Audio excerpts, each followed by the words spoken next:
Survivor series 2021 से पहले हमें फ्राइडे नाइट स्मैकडाउन के एपिसोड पे क्या देखने को मिलेगा? क्या मंडे नाइट रॉ के सुपरस्टार्स फ्राइडे नाइट स्मैकडाउन में इन्वेजन करेंगे?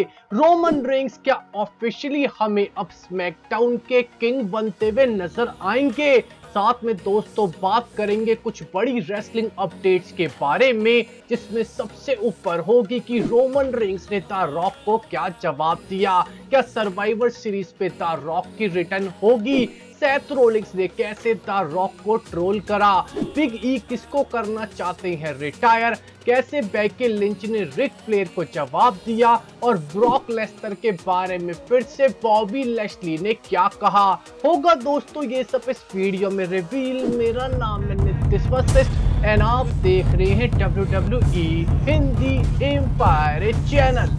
दोस्तों सबसे पहले बात करेंगे रोमन रेंस के बारे में। क्या रोमन रेंस द रॉक को फेस करने के लिए तैयार हैं? रोमन रेंस ने इसका जवाब दिया जिमी फैल्कन शो पे। Universal champion tribal chief WWE की तरफ से गेस्ट बनके जिमी फैल्कन शो पे पहुंचे, जहां पे उनसे पूछा गया क्या रॉक को आप एक सिंगल्स मैच में फेस करने के लिए तैयार हैं? द रॉक के बारे में रोमन रेंस ने जवाब दिया। रोमन रेंस ने कहा कि मैं तो द रॉक को मैच में फेस करने के लिए तैयार हूं, पर मुझे नहीं लगता कि द रॉक मुझे फेस करने के लिए तैयार है। यानी कि रोमन रेंस ने ओपनली द रॉक को चैलेंज भी करा और उनके द्वारा चैलेंज ना किए जाने को भी सबके सामने ले आए। साथ में रोमन रेंस ने सर्वाइवर सीरीज 2021 के रिटर्न पे भी एक बड़ा आंसर दिया कि मुझे नहीं पता कि द रॉक की रिटर्न सर्वाइवर सीरीज 2021 पे होगी या नहीं होगी। रोमन रेंस ने इन रूमर्स के बारे में साफ करा कि अभी तक उन्होंने ऐसा कोई रूमर सुना तक नहीं है, जिससे यही लगता है कि शायद द रॉक हमें सर्वाइवर सीरीज 2021 पे तो नहीं देखने को मिलेंगे। शायद रोमन रेंस अपने ऑडियंस के साथ ब्लफ भी खेल सकते हैं और हमें द रॉक की ब्रॉक लेसनर की तरह ही एक सरप्राइज रिटर्न देखने को मिल सकती है। दोस्तों रिसेंटली WWE इस महीने द रॉक की 25th एनिवर्सरी सर्वाइवर सीरीज के मौके पे सेलिब्रेट कर रही है, पर सेथ रोलिंस ने द रॉक को ट्रोल और मॉक करने की कोशिश करी। सेथ रोलिंस ने द रॉक की 25वीं एनिवर्सरी से पहले एक फोटो अपलोड करी अपने सोशल मीडिया पे, जहां पे उन्होंने एक शील्ड की फोटो को अपलोड करा, जिसमें उस शील्ड ने द रॉक पे अटैक करा था और द रॉक रिंग में लंबे चित हुए पड़े थे। सेथ रोलिंस ने बिल्कुल एक हील कैरेक्टर को बनाए रखे द रॉक को याद दिलाया कि तुम्हारे 25 साल पूरे होने वाले हैं। दोस्तों बिग ई ने भी एक बड़ी ही इंटरेस्टिंग बात कही। ये बात वो पहले भी कह चुके हैं कि वो अपने आइडल गोल्डबर्ग को रिटायर करना चाहते हैं। बिग ई ने फिर से अपने इंटरव्यू में साफ करा कि वो आइकन गोल्डबर्ग को WWE चैंपियनशिप मैच के लिए फेस करना चाहते हैं और इस मैच में वो गोल्डबर्ग को रिटायर करना चाहते हैं। बिग ई ने अपने बचपन की स्टोरी को यहाँ पे रिलेट करा, कहा कि आज से कई साल पहले 1990 के दशक में मैंने द गोल्डबर्ग का साइन लिया था। आज मैं वही बच्चा इतना बड़ा हो चुका कि मैं गोल्डबर्ग को रिटायर करना चाहता हूँ, जिससे पता चलता है कि ये दुनिया कितनी छोटी है। इसके बाद दोस्तों बात करते हैं बॉबी लैशली के बारे में। बॉबी लैशली ने बहुत ही इंटरेस्टिंग बात कही। बॉबी लैशली ने कहा कि उनके करियर में अब सिर्फ 2 से 3 साल ही बाकी हैं, जिसके लिए उन्होंने साफ कर दिया कि ब्रॉक लेसनर के खिलाफ उनका मैच अभी तक इसलिए नहीं हुआ क्योंकि जो ब्रॉक लेसनर के आसपास के लोग हैं वो ब्रॉक लेसनर का मैच बॉबी लैशली के खिलाफ नहीं होने देना चाहते। बॉबी लैशली ने साफ करा कि उन्होंने कई बार खुद से और MVP के थ्रू भी ब्रॉक लेसनर के खिलाफ मैच खेलने की पेशकश ब्रॉक लेसनर के मैनेजर्स, उनके आसपास के लोगों को करी है, पर ब्रॉक लेसनर ने अभी तक उनका चैलेंज एक्सेप्ट नहीं करा। बॉबी लैशली ने यहां तक कहा कि 2-3 साल बीतने के बाद ब्रॉक लेसनर के खिलाफ मैच खेलना बिल्कुल इलॉजिकल हो जाएगा। अगर ये मैच होना चाहिए तो इन्हीं 2-3 साल में हो जाना चाहिए। देखा जाए तो बॉबी लैशली की बात बिल्कुल साफ है कि बॉबी लैशली ने ब्रॉक लेसनर को कई बार कॉल आउट करा है, पर उन्हें अभी तक इसका जवाब नहीं मिला।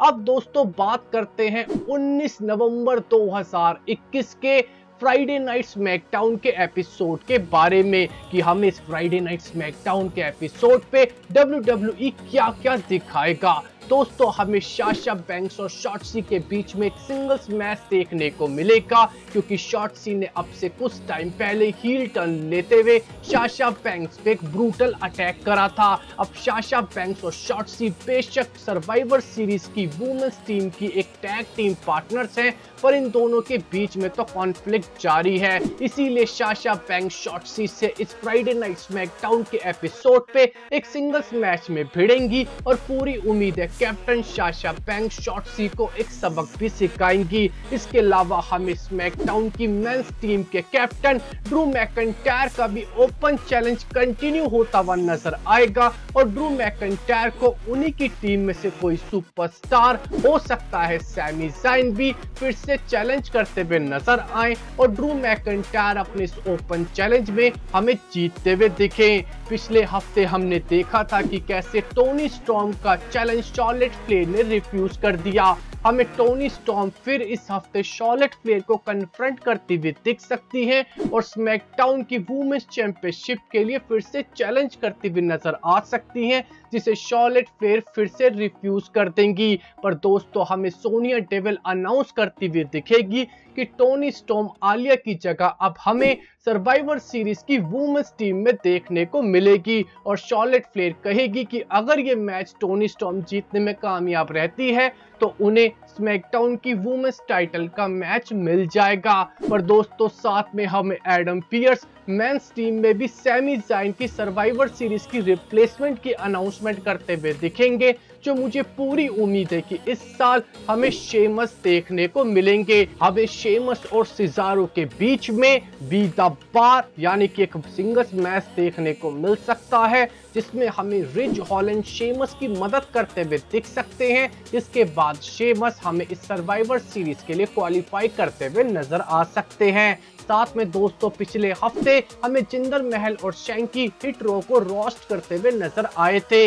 इसके बाद अब हमें इस मंडे नाइट रॉ पे जिंदर महल और शैंकी का मैच हिट रो के खिलाफ देखने को मिल सकता है। इस मैच में हमें हिट रो ही जीतती हुई दिखेंगी, क्योंकि जिंदर महल और शैंकी नहीं, हिट रो को एक बड़ा पुश मिलना है। साथ में हमें नायोमी और आलिया, शेना बेसलर और सोनिया डेविल को एक टैग टीम मैच में फेस करती हुई नजर आ सकती हैं और साथ में रैकोशे मुस्तफा अली से भी भिड़ सकते हैं। इस मैच में कोई भी जीते मजा तो बहुत आएगा। पर दोस्तों मेन इवेंट पे हमें देखने को मिलेगा कि रोमन रेंस और ऊसोस मिलके किंग ज़ेवियर वुड्स और कोफी किंगस्टन की बुरी तरीके से पिटाई करेंगे। इस पिटाई के दौरान हमें बिग ई रोमन रेंस और द ऊसोस पे अटैक करते हुए नजर आ सकते हैं और बिग ई न्यू डे को बचाएंगे रोमन रेंस और ऊसोस से, जिसके बाद हमें रोमन रेंस और बिग ई के बीच में ब्रॉल होता हुआ दिख सकता है सर्वाइवर सीरीज 2021 से पहले।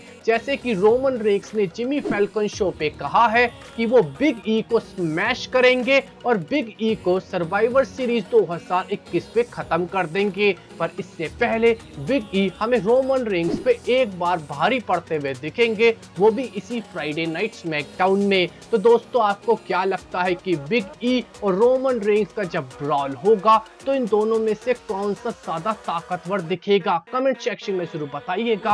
हमारे वीडियो को देखने बहुत बहुत शुक्रिया। हमारे चैनल को सब्सक्राइब, लाइक, शेयर, आपका बहुत बहुत धन्यवाद।